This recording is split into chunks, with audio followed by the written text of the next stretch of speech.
الذين ينفقون أموالهم بالليل والنهار سرا وعلانية فلهم أجرهم عند ربهم ولا خوف عليهم ولا هم يحزنون۔ جو لوگ اپنے مال شب و روز کھلے اور چھپے خرچ کرتے ہیں ان کا اجر ان کے رب کے پاس ہے اور ان کے لیے کسی خوف اور رنج کا مقام نہیں۔ الذين يأكلون الربا لا يقومون إلا كما يقوم الذي يتخبطه الشيطان من المس ذلك بأنهم قالوا إنما البيع مثل الربا وأحل الله البيع وحرم الربا فمن جاءه موعظة من ربه فانتهى فله ما سلف وأمره إلى الله ومن عاد فأولئك أصحاب النار هم فيها خالدون۔ مگر جو لوگ سود کھاتے ہیں ان کا حال اس شخص کا سا ہوتا ہے جسے شیطان نے چھو کر باولا کر دیا ہو، اور اس حالت میں ان کے مبتلا ہونے کی وجہ یہ ہے کہ وہ کہتے ہیں تجارت بھی تو آخر سود ہی جیسی چیز ہے، حالانکہ اللہ نے تجارت کو حلال کیا ہے اور سود کو حرام۔ لہذا جس شخص کو اس کے رب کی طرف سے یہ نصیحت پہنچے اور آئندہ کے لیے وہ سود خواری سے باز آ جائے تو جو کچھ وہ پہلے کھا چکا سو کھا چکا، اس کا معاملہ اللہ کے حوالے ہے، اور جو اس حکم کے بعد پھر اسی حرکت کا اعادہ کرے وہ جہنمی ہے جہاں وہ ہمیشہ رہے گا۔ مگر جو لوگ سود کھاتے ہیں،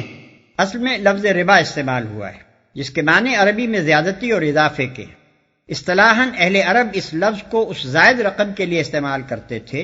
جو ایک قرض خواہ اپنے قرضدار سے ایک طے شدہ شرح کے مطابق اصل کے علاوہ وصول کرتا ہے۔ اسی کو ہماری زبان میں سود کہتے ہیں۔ نزول قرآن کے وقت سودی معاملات کی اور شکلیں رائج تھیں، اور جنہیں اہل عرب ربا کے لفظ سے تعبیر کرتے تھے وہ یہ تھی کہ مثلاً ایک شخص دوسرے شخص کے ہاتھ کوئی چیز فروخت کرتا اور ادائے قیمت کے لیے ایک مدت مقرر کر دیتا۔ اگر وہ مدت گزر جاتی اور قیمت ادا نہ ہوتی تو پھر وہ مزید مہلت دیتا اور قیمت میں اضافہ کر دیتا۔ یا مثلاً ایک شخص دوسرے شخص کو قرض دیتا اور اس سے طے کر لیتا کہ اتنی مدت میں اتنی رقم اصل سے زائد ادا کرنی ہوگی۔ یا مثلاً قرض خواہ اور قرضدار کے درمیان ایک خاص مدت کے لیے ایک شرح طے ہو جاتی تھی، اور اگر اس مدت میں اصل رقم میں اضافے کے ادا نہ ہوتی تو مزید مہلت پہلے سے زائد شرح پر دی جاتی تھی۔ اسی نوعیت کے معاملات کا حکم یہاں بیان کیا جا رہا ہے۔ ان کا حال اس شخص کا سا ہوتا ہے جسے شیطان نے چھو کر باولا کر دیا ہو۔ اہل عرب دیوانے آدمی کو مجنون یعنی آصف زدہ کے لفظ سے تعبیر کرتے تھے، اور جب کسی شخص کے متعلق یہ کہنا ہوتا کہ وہ پاگل ہو گیا ہے تو یوں کہتے کہ اسے جن لگ گیا ہے۔ اسی محاورے کو استعمال کرتے ہوئے قرآن سودخوار کو اس شخص سے تشبیہ دیتا ہے جو مخبوط الحواس ہو گیا ہو، یعنی جس طرح وہ شخص عقل سے خارج ہو کر غیر معتدل حرکات کرنے لگتا ہے، اسی طرح سودخوار بھی روپے کے پیچھے دیوانہ ہو جاتا ہے اور اپنی خود غرضی کے جنون میں کچھ پرواہ نہیں کرتا کہ اس کی سودخواری سے کس کس طرح انسانی محبت، اخوت اور ہمدردی کی جڑیں کٹ رہی ہیں، اجتماعی فلاح و بہبود پر کس قدر تباہ کن اثر پڑ رہا ہے، اور کتنے لوگوں کی بدحالی سے وہ اپنی خوشحالی کا سامان کر رہا ہے۔ یہ اس کی دیوانگی کا حال اس دنیا میں ہے، اور چونکہ آخرت میں انسان اسی حالت میں اٹھایا جائے گا جس حالت پر اس نے دنیا میں جان دی ہے، اس لیے سودخوار آدمی قیامت کے روز ایک باولے مخبوط الحواس انسان کی صورت میں اٹھے گا۔ تجارت بھی تو آخر سود ہی جیسی چیز ہے۔ یعنی ان کے نظریے کی خرابی یہ ہے کہ تجارت میں اصل لاگت پر جو منافع لیا جاتا ہے اس کی نوعیت اور سود کی نوعیت کا فرق وہ نہیں سمجھتے، اور دونوں کو ایک ہی قسم کی چیز سمجھ کر یوں استدلال کرتے ہیں کہ جب تجارت میں لگے ہوئے روپے کا منافع جائز ہے تو قرض پر دیے ہوئے روپے کا منافع کیوں ناجائز ہو۔ اسی طرح کے دلائل موجودہ زمانے کے سودخوار بھی سود کے حق میں پیش کرتے ہیں۔ وہ کہتے ہیں کہ ایک شخص جس روپے سے خود فائدہ اٹھا سکتا تھا اسے وہ قرض پر دوسرے شخص کے حوالے کرتا ہے، وہ دوسرا شخص بھی بہرحال اس سے فائدہ ہی اٹھاتا ہے۔ پھر آخر کیا وجہ ہے کہ قرض دینے والے کے روپے سے جو فائدہ قرض لینے والا اٹھا رہا ہے اس میں سے ایک حصہ وہ قرض دینے والے کو نہ ادا کرے؟ مگر یہ لوگ اس بات پر غور نہیں کرتے کہ دنیا میں جتنے کاروبار ہیں، خواہ وہ تجارت کے ہوں یا صنعت و حرفت کے یا زراعت کے، اور خواہ انہیں آدمی صرف اپنی محنت سے کرتا ہو یا اپنے سرمایہ اور محنت ہر دو سے، ان میں سے کوئی بھی ایسا نہیں ہے جس میں آدمی نقصان کا خطرہ یعنی رسک مول نہ لیتا ہو، اور جس میں آدمی کے لیے لازماً ایک مقرر منافع کی ضمانت ہو۔ پھر آخر پوری کاروباری دنیا میں ایک قرض دینے والا سرمایہ دار ہی ایسا کیوں ہو جو نقصان کے خطرے سے بچ کر ایک مقرر اور لازمی منافع کا حقدار قرار پائے۔ غیر نفع بخش اغراض کے لیے قرض لینے والے کا معاملہ تھوڑی دیر کے لیے چھوڑ دیجیے اور شرح کی کمی بیشی کے مسئلے سے بھی قطع نظر کر لیجیے۔ معاملہ اسی قرض کا صحیح جو نفع بخش کاموں میں لگانے کے لیے لیا جائے، اور شرح بھی تھوڑی ہی صحیح۔ سوال یہ ہے کہ جو لوگ ایک کاروبار میں اپنا وقت، اپنی محنت، اپنی قابلیت اور اپنا سرمایہ رات دن کھپا رہے ہیں، اور جن کی سعی و کوشش کے بل پر ہی اس کاروبار کا برابر ہونا موقوف ہے، ان کے لیے تو ایک مقرر منافع کی ضمانت نہ ہو، بلکہ نقصان کا سارا خطرہ بالکل انہی کے سر ہو۔ مگر جس نے صرف اپنا روپیہ انہیں قرض دے دیا ہو، وہ بے خطر ایک طے شدہ منافع وصول کرتا چلا جائے۔ آخر یہ کس عقل، کس منطق، کس اصول انصاف اور کس اصول معاشیات کی روح سے درست ہے؟ اور یہ کس بنا پر صحیح ہے کہ ایک شخص ایک کارخانے کو 20 سال کے لیے ایک رقم قرض دے اور آج ہی یہ طے کر لے کہ آئندہ 20 سال تک وہ برابر 5% سالانہ کے حساب سے اپنا منافع لینے کا حقدار ہوگا، حالانکہ وہ کارخانہ جو مال تیار کرتا ہے اس کے متعلق کسی کو بھی نہیں معلوم کہ مارکیٹ میں اس کی قیمتوں کے اندر آئندہ 20 سال میں کتنا اتار چڑھاؤ ہوگا۔ اور یہ کس طرح درست ہے کہ ایک قوم کے سارے ہی طبقے ایک لڑائی میں خطرات اور نقصانات اور قربانیاں برداشت کریں، مگر ساری قوم کے اندر سے صرف ایک قرض دینے والا سرمایہ دار ہی ایسا ہو جو اپنے دیے ہوئے جنگی قرض پر اپنی ہی قوم سے لڑائی کی 1 صدی بعد تک سود وصول کرتا رہے۔ حالانکہ اللہ نے تجارت کو حلال کیا ہے اور سود کو حرام۔ تجارت اور سود کا اصولی فرق جس کی بنا پر دونوں کی معاشی اور اخلاقی حیثیت ایک نہیں ہو سکتی یہ ہے: 1. تجارت میں بائع اور مشتری کے درمیان منافع کا مساویانہ تبادلہ ہوتا ہے، کیونکہ مشتری اس چیز سے نفع اٹھاتا ہے جو اس نے بائع سے خریدی ہے، اور بائع اپنی اس محنت، ذہانت اور وقت کی اجرت لیتا ہے جس کو اس نے مشتری کے لیے وہ چیز مہیا کرنے میں صرف کیا ہے۔ بخلاف اس کے سودی لین دین میں منافع کا تبادلہ برابری کے ساتھ نہیں ہوتا۔ سود لینے والا تو مال کی ایک مقرر مقدار لے لیتا ہے جو اس کے لیے بالیقین نفع بخش ہے، لیکن اس کے مقابلے میں سود دینے والے کو صرف مہلت ملتی ہے جس کا نفع بخش ہونا یقینی نہیں۔ اگر اس نے سرمایہ اپنی ذاتی ضروریات پر خرچ کرنے کے لیے لیا ہے تب تو ظاہر ہے کہ مہلت اس کے لیے قطعی نافع نہیں ہے، اور اگر وہ تجارت یا زراعت یا صنعت و حرفت میں لگانے کے لیے سرمایہ لیتا ہے تب بھی مہلت میں جس طرح اس کے نفع کا امکان ہے اسی طرح نقصان کا بھی امکان ہے۔ پس سود کا معاملہ یا تو ایک فریق کے فائدے اور دوسرے کے نقصان پر ہوتا ہے، یا ایک کے یقینی اور متعین فائدے اور دوسرے کے غیر یقینی اور غیر متعین فائدے پر۔ 2. تجارت میں بائع مشتری سے خواہ کتنا ہی زائد منافع لے، بہرحال وہ جو کچھ لیتا ہے ایک ہی بار لیتا ہے، لیکن سود کے معاملے میں مال دینے والا اپنے مال پر مسلسل منافع وصول کرتا رہتا ہے، اور وقت کی رفتار کے ساتھ ساتھ اس کا منافع بڑھتا چلا جاتا ہے۔ مدیون نے اس کے مال سے خواہ کتنا ہی فائدہ حاصل کیا ہو، بہر طور اس کا فائدہ ایک خاص حد تک ہی ہوگا، مگر دائن اس فائدے کے بدلے میں جو نفع اٹھاتا ہے اس کے لیے کوئی حد نہیں۔ ہو سکتا ہے کہ وہ مدیون کی پوری کمائی اس کے تمام وسائل معیشت حتیٰ کہ اس کے تن کے کپڑے اور گھر کے برتن تک ہضم کر لے، اور پھر بھی اس کا مطالبہ باقی رہ جائے۔ 3. تجارت میں شے اور اس کی قیمت کا تبادلہ ہونے کے ساتھ ہی معاملہ ختم ہو جاتا ہے، اس کے بعد مشتری کو کوئی چیز بائع کو واپس دینی نہیں ہوتی۔ مکان یا زمین یا سامان کے کرائے میں اصل شے جس کے استعمال کا معاوضہ دیا جاتا ہے صرف نہیں ہوتی بلکہ برقرار رہتی ہے، اور بجنسی ہی مالک جائیداد کو واپس دے دی جاتی ہے۔ لیکن سود کے معاملے میں قرض دار سرمایہ کو صرف کر چکتا ہے اور پھر اس کو وہ صرف شدہ مال دوبارہ پیدا کر کے اضافے کے ساتھ واپس دینا ہوتا ہے۔ 4. تجارت و صنعت و حرفت اور زراعت میں انسان محنت، ذہانت اور وقت صرف کر کے اس کا فائدہ لیتا ہے، مگر سودی کاروبار میں وہ محض اپنا ضرورت سے زائد مال دے کر بلا کسی محنت و مشقت کے دوسروں کی کمائی میں شریک غالب بن جاتا ہے، اس کی حیثیت اصطلاحی شریک کی نہیں ہوتی جو نفع اور نقصان دونوں میں شریک ہوتا ہے، اور نفع میں جس کی شرکت نفع کے تناسب سے ہوتی ہے، بلکہ وہ ایسا شریک ہوتا ہے جو بلا لحاظ نفع و نقصان اور بلا لحاظ تناسب نفع اپنے طے شدہ منافع کا دعوے دار ہوتا ہے۔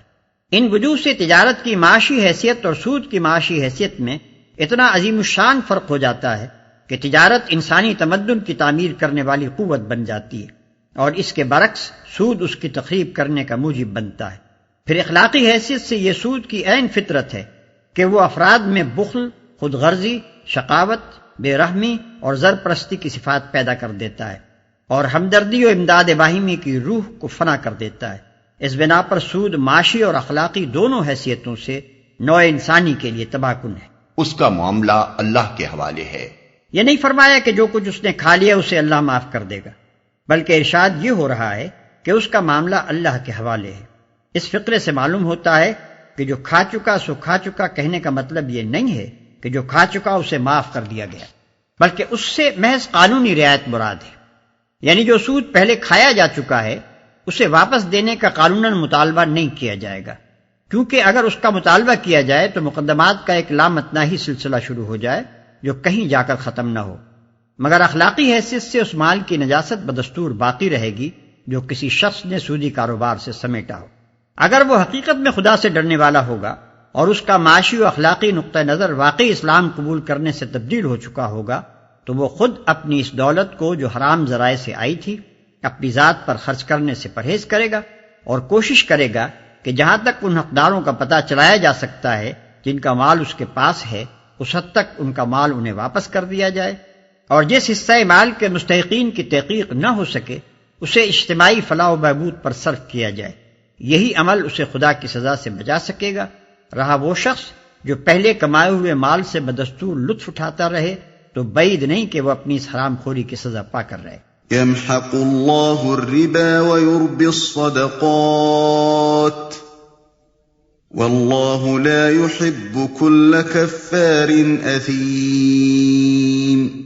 اللہ سود کا مٹھ مار دیتا ہے اور صدقات کو نشو و نما دیتا ہے، اور اللہ کسی ناشکر بد عمل انسان کو پسند نہیں کرتا، اور صدقات کو نشو و نما دیتا ہے۔ اس آیت میں ایک ایسی صداقت بیان کی گئی ہے جو اخلاقی اور روحانی حیثیت سے بھی سراسر حق ہے اور معاشی و تمدنی حیثیت سے بھی۔ اگرچہ بظاہر سود سے دولت بڑھتی نظر آتی ہے اور صدقات سے گھٹتی ہوئی محسوس ہوتی ہے، لیکن در حقیقت معاملہ اس کے برعکس ہے۔ خدا کا قانون فطرت یہی ہے کہ سود اخلاقی و روحانی اور معاشی و تمدنی ترقی میں نہ صرف مانع ہوتا ہے بلکہ تنزل کا ذریعہ بنتا ہے، اور اس کے برعکس صدقات سے جن میں قرض حسن بھی شامل ہے، اخلاق و روحانیت اور تمدن و معیشت ہر چیز کو نشو و نما نصیب ہوتا ہے۔ اخلاقی و روحانی حیثیت سے دیکھیے تو یہ بات بالکل واضح ہے کہ سود دراصل خود غرضی، بخل، تنگ دلی اور سنگ دلی جیسی صفات کا نتیجہ ہے، اور وہ انہی صفات کو انسان میں نشو و نما بھی دیتا ہے۔ اس کے برعکس صدقات نتیجہ ہیں فیاضی، ہمدردی، فراخ دلی اور عالی ظرفی جیسی صفات کا، اور صدقات پر عمل کرتے رہنے سے یہی صفات انسان کے اندر پرورش پاتی ہیں۔ کون ہے جو اخلاقی صفات کے ان دونوں مجموعوں میں سے پہلے مجموعے کو بدترین اور دوسرے کو بہترین نہ مانتا؟ تمدنی حیثیت سے دیکھیے تو بادنا تعامل یہ بات ہر شخص کی سمجھ میں آ جائے گی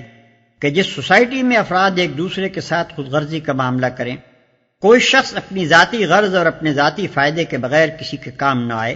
ایک آدمی کی حاجت مندی کو دوسرا آدمی اپنے لیے نفع اندوزی کا موقع سمجھے اور اس کا پورا فائدہ اٹھائے، اور مالدار طبقوں کا مفاد عامت الناس کے مفاد کی ضد ہو جائے، ایسی سوسائٹی کبھی مستحکم نہیں ہو سکتی۔ اس کے افراد میں آپس کی محبت کے بجائے باہمی بغض و حسد اور بے دردی و بے تعلقی نشو و نما پائے گی۔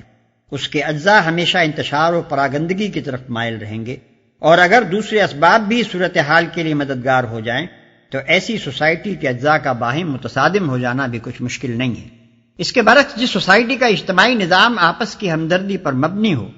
جس کے افراد ایک دوسرے کے ساتھ فیاضی کا معاملہ کریں، جس میں ہر شخص دوسرے کی حاجت کے موقع پر فراخ دلی کے ساتھ مدد کا ہاتھ بڑھائے، اور جس میں باوسیلہ لوگ بے وسیلہ لوگوں سے ہمدردانہ اعانت یا کم از کم منصفانہ تعاون کا طریقہ برتیں، ایسی سوسائٹی میں آپس کی محبت، خیر خواہی اور دلچسپی نشو و نما پائے گی۔ اس کے اجزاء ایک دوسرے کے ساتھ پیوستہ اور ایک دوسرے کے پشتیبان ہوں گے، اس میں اندرونی نزاع و تصادم کو راہ پانے کا موقع نہ مل سکے گا، اس میں باہمی تعاون اور خیرخواہی کی وجہ سے ترقی کی رفتار پہلی قسم کی سوسائٹی کے بنسبت بہت زیادہ تیز ہوگی۔ اب معاشی حیثیت سے دیکھیے، معاشیات کے نقطہ نظر سے سودی قرض کی دو قسمیں ہیں۔ ایک وہ قرض جو اپنی ذاتی ضروریات پر خرچ کرنے کے لیے مجبور اور حاجت مند لوگ لیتے ہیں، دوسرا وہ قرض جو تجارت اور صنعت و حرفت اور زراعت وغیرہ کاموں پر لگانے کے لیے پیشہ ور لوگ لیتے ہیں۔ ان میں سے پہلی قسم کے قرض کو تو ایک دنیا جانتی ہے کہ اس پر سود وصول کرنے کا طریقہ نہایت تباہ کن ہے۔ دنیا کا کوئی ملک ایسا نہیں ہے جس میں مہاجن افراد اور مہاجنی ادارے اس ذریعے سے غریب مزدوروں، کاشتکاروں اور قلیل المعاش عوام کا خون نہ چوس رہے ہوں۔ سود کی وجہ سے اس قسم کا قرض ادا کرنا ان لوگوں کے لیے سخت مشکل بلکہ بسا اوقات ناممکن ہو جاتا ہے۔ پھر ایک قرض کو ادا کرنے کے لیے وہ دوسرا اور تیسرا قرض لیتے چلے جاتے ہیں۔ اصل رقم سے کئی گنا سود دے چکنے پر بھی اصل رقم جوں کی توں باقی رہتی ہے۔ محنت پیشہ آدمی کی آمدنی کا بیشتر حصہ مہاجن لے جاتا ہے اور اس غریب کی اپنی کمائی میں سے اس کے پاس اپنا اور اپنے بچوں کا پیٹ پالنے کے لیے بھی کافی روپیہ نہیں بچتا۔ یہ چیز رفتہ رفتہ اپنے کام سے کارکنوں کی دلچسپی ختم کر دیتی ہے، کیونکہ جب ان کی محنت کا پھل دوسرا لے اڑے گا تو وہ کبھی دل لگا کر محنت نہیں کر سکتے۔ پھر سودی قرض کے جال میں پھنسے ہوئے لوگوں کو ہر وقت کی فکر اور پریشانی اس قدر گھلا دیتی ہے اور تنگ دستی کی وجہ سے ان کے لیے صحیح غذا اور علاج اس قدر مشکل ہو جاتا ہے کہ ان کی صحتیں کبھی درست نہیں رہ سکتی۔ اس طرح سودی قرض کا حاصل یہ ہوتا ہے کہ چند افراد تو لاکھوں آدمیوں کا خون چوس چوس کر موٹے ہوتے رہتے ہیں، مگر بحیثیت مجموعی پوری قوم کی پیدائش دولت اپنے امکانی معیار کی بنسبت بہت کھٹ جاتی ہے، اور معال کار میں خود وہ خون چوسنے والے افراد بھی اس کے نقصانات سے نہیں بچ سکتے، کیونکہ ان کی اس خود غرضی سے غریب عوام کو جو تکلیفیں پہنچتی ہیں، ان کی بدولت مالدار لوگوں کے خلاف غصے اور نفرت کا ایک طوفان دلوں میں اٹھتا اور گھٹتا رہتا ہے، اور کسی انقلابی ہیجان کے موقع پر جب یہ آتش فشاں پھٹتا ہے تو ان ظالم مالداروں کو اپنے مال کے ساتھ اپنی جان اور آبرو تک سے ہاتھ دھونا پڑ جاتا ہے۔ رہا دوسری قسم کا قرض جو کاروبار میں لگانے کے لیے لیا جاتا ہے، تو اس پر ایک مقررہ شرح سود کے عائد ہونے سے جو بے شمار نقصانات پہنچتے ہیں، ان میں سے چند نمایاں ترین یہ ہیں۔ ایک، جو کام رائج الوقت شرح سود کے برابر نفع نہ لا سکتے ہوں، چاہے ملک اور قوم کے لیے کتنے ہی ضروری اور مفید ہوں، ان پر لگانے کے لیے روپیہ نہیں ملتا، اور ملک کے تمام مالی وسائل کا بہاؤ ایسے کاموں کی طرف ہو جاتا ہے جو بازار کی شرح سود کے برابر یا اس سے زیادہ نفع لا سکتے ہوں، چاہے اجتماعی حیثیت سے ان کی ضرورت اور ان کا فائدہ بہت کم ہو یا کچھ بھی نہ ہو۔ دو، جن کاموں کے لیے سود پر سرمایہ ملتا ہے، خواہ وہ تجارتی کام ہو یا صنعتی یا زراعتی، ان میں سے کوئی بھی ایسا نہیں ہے جس میں اس امر کی ضمانت موجود ہو کہ ہمیشہ تمام حالات میں اس کا منافع ایک مقرر میعاد مثلا 5، 6 یا 10% تک یا اس سے اوپر ہی رہے گا اور کبھی اس سے نیچے نہیں گرے گا۔ اس کی ضمانت ہونا تو درکنار، کسی کاروبار میں سرے سے اسی بات کی کوئی ضمانت موجود نہیں ہے کہ اس میں ضرور منافع ہی ہوگا، نقصان کبھی نہ ہوگا۔ لہذا کسی کاروبار میں ایسے سرمایہ کا لگنا جس پر سرمایہ دار کو ایک مقررہ شرح کے مطابق منافع دینے کی ضمانت دی گئی ہو، نقصان اور خطرے کے پہلوؤں سے کبھی خالی نہیں ہو سکتا۔ 3، چونکہ سرمایہ دینے والا کاروبار کے نفع و نقصان میں شریک نہیں ہوتا بلکہ صرف منافع، اور وہ بھی ایک مقرر شرح منافع کی ضمانت پر روپیہ دیتا ہے، اس وجہ سے کاروبار کی بھلائی اور برائی سے اس کو کسی قسم کی دلچسپی نہیں ہوتی۔ وہ انتہائی خود غرضی کے ساتھ صرف اپنے منافع پر نگاہ رکھتا ہے، اور جب کبھی اسے ذرا سا اندیشہ لاحق ہو جاتا ہے کہ منڈی پر کساد بازاری کا حملہ ہونے والا ہے تو وہ سب سے پہلے اپنا روپیہ کھینچنے کی فکر کرتا ہے۔ اس طرح کبھی تو محض اس کے خود غرضانہ اندیشوں ہی کی بدولت دنیا پر کساد بازاری کا واقعی حملہ ہو جاتا ہے، اور کبھی اگر دوسرے اسباب سے کساد بازاری آ گئی ہو تو سرمایہ دار کی خود غرضی اس کو بڑھا کر انتہائی تباہ کن حد تک پہنچا دیتی ہے۔ سود کے یہ 3 نقصانات تو ایسے سری ہیں کہ کوئی شخص جو علم المعیشت سے تھوڑا سا مس بھی رکھتا ہو ان کا انکار نہیں کر سکتا۔ اس کے بعد یہ مانے بغیر کیا چارہ ہے کہ فی الواقع اللہ تعالیٰ کے قانون فطرت کی روح سے سود معاشی دولت کو بڑھاتا نہیں بلکہ گھٹاتا ہے۔ اب ایک نظر صدقات کے معاشی اثرات و نتائج کو بھی دیکھ لیجیے۔ اگر سوسائٹی کے خوشحال افراد کا طریقہ کار یہ ہو کہ وہ اپنی حیثیت کے مطابق پوری فراخ دلی کے ساتھ اپنی اور اپنے اہل و عیال کی ضروریات خریدیں، پھر جو روپیہ ان کے پاس ان کی ضرورت سے زیادہ بچے اسے غریبوں میں بانٹ دیں، تاکہ وہ بھی اپنی ضروریات خرید سکیں، پھر اس پر بھی جو روپیہ بچ جائے اسے یا تو کاروباری لوگوں کو بلا سود قرض دیں یا شرکت کے اصول پر ان کے ساتھ نفع و نقصان میں حصہ دار بن جائیں، یا حکومت کے پاس جمع کر دیں کہ وہ اجتماعی خدمات کے لیے ان کو استعمال کرے۔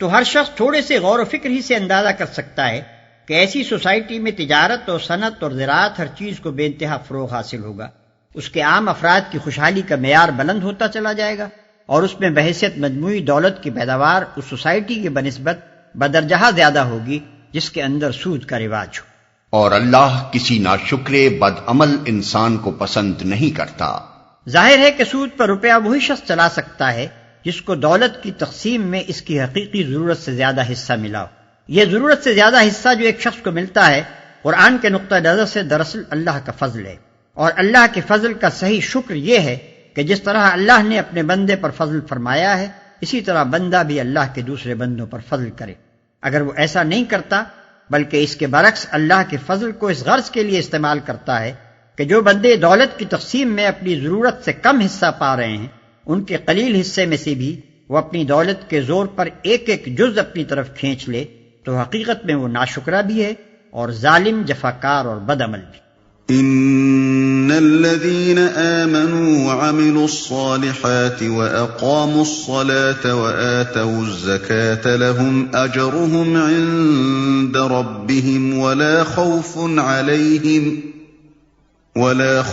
عليهم ولا هم يحزنون۔ ہاں، جو لوگ ایمان لے آئیں اور نیک عمل کریں اور نماز قائم کریں اور زکوٰۃ دیں ان کا اجر بے شک ان کے رب کے پاس ہے اور ان کے لیے کسی خوف اور رنج کا موقع نہیں۔ اس رکوع میں اللہ تعالیٰ بار بار دو قسم کے کرداروں کو بالمقابل پیش کر رہا ہے۔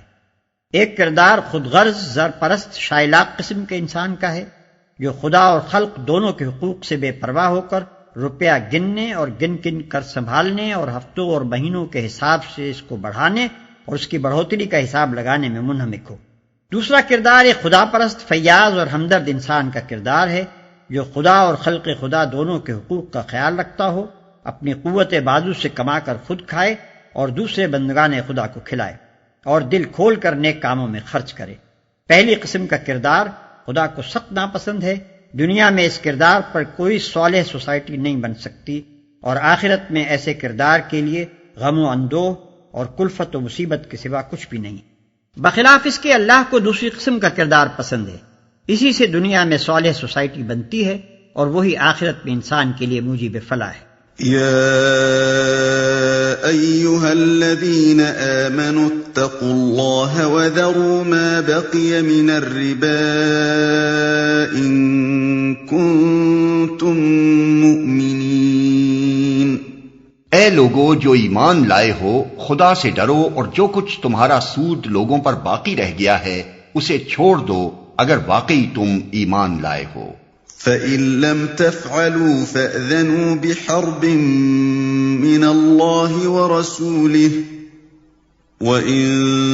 تُبْتُمْ فَلَكُمْ رُءُوسُ أَمْوَالِكُمْ لَا تَظْلِمُونَ وَلَا تُظْلَمُونَ۔ لیکن اگر تم نے ایسا نہ کیا تو آگاہ ہو جاؤ کہ اللہ اور اس کے رسول کی طرف سے تمہارے خلاف اعلان جنگ ہے۔ اب بھی توبہ کر لو اور سود چھوڑ دو تو اپنا اصل سرمایہ لینے کے تم حقدار ہو۔ نہ تم ظلم کرو نہ تم پر ظلم کیا جائے۔ اللہ اور اس کے رسول کی طرف سے تمہارے خلاف اعلان جنگ ہے۔ یہ آیت فتح مکہ کے بعد نازل ہوئی اور مضمون کی مناسبت سے سلسلہ کلام میں داخل کر دی گئی۔ اس سے پہلے اگرچہ سود ایک ناپسندیدہ چیز سمجھا جاتا تھا مگر قانوناً اسے بند نہیں کیا گیا تھا۔ اس آیت کے نزول کے بعد اسلامی حکومت کے دائرے میں سودی کاروبار ایک فوجداری جرم بن گیا۔ عرب کے جو قبیلے سود کھاتے تھے ان کو نبی صلی اللہ علیہ وسلم نے اپنے امال کے ذریعے سے آگاہ فرما دیا کہ اگر اب وہ اس لین دین سے باز نہ آئے تو ان کے خلاف جنگ کی جائے گی۔ نجران کے عیسائیوں کو جب اسلامی حکومت کے تحت اندرونی خود مختاری دی گئی تو معاہدے میں یہ تصریح کر دی گئی کہ اگر تم سودی کاروبار کرو گے تو معاہدہ فسخ ہو جائے گا اور ہمارے اور تمہارے درمیان حالت جنگ قائم ہو جائے گی۔ آیت کے آخری الفاظ کی بنا پر ابن عباس، حسن بصری، ابن سیرین اور ربیع بن انس کی رائے یہ ہے کہ جو شخص دارالاسلام میں سود کھائے اسے توبہ پر مجبور کیا جائے، اور اگر باز نہ آئے تو اسے قتل کر دیا جائے۔ دوسرے فقہا کی رائے میں ایسے شخص کو قید کر دینا کافی ہے، جب تک وہ سود خواری کو چھوڑ دینے کا عہد نہ کرے اسے نہ چھوڑا جائے۔ وَإِن كَانَ ذُو عُسْرَةٍ فَنَظِرَةٌ إِلَى مَيْسَرَةٍ وَأَن تَصَدَّقُوا خَيْرٌ لَكُمْ إِن كُنتُمْ تَعْلَمُونَ۔